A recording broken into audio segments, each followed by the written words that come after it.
રાજ્ય સરકારના જનરક્ષક પ્રોજેક્ટ અંતર્ગત દાહોદ જિલ્લા ખાતે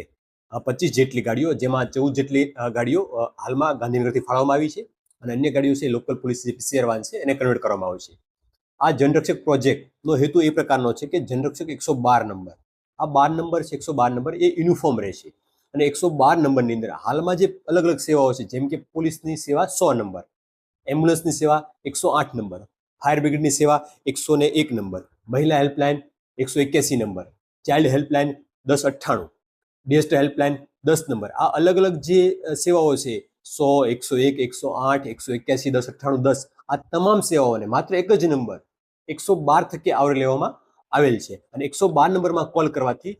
આ તમામ પ્રકારની જે મદદો છે એ સેન્ટ્રલી સિસ્ટમથી જનરેટ થશે, કોલ ડાયવર્ટ થશે અને જે મદદ પહોંચાડવાની છે એ કન્સર્ન ડિપાર્ટમેન્ટનો કોન્ટેક્ટ થકી સેન્ટ્રલી આ પહોંચાડવામાં આવશે. આમાં 112 નંબર થકી જે રાજ્યની તમામ સેવાઓ અલગ અલગ નંબર યાદ રાખવાને બદલે માત્ર લોકો 112 નંબરને યાદ રાખી અને તમામ પોતાના પ્રશ્નોની અંદર સોલ્યુશન લાવી શકે એ માટે એક પહેલ કરવામાં આવી છે અને જે સેવા આજ રોજથી શરૂ થઈ ગઈ છે.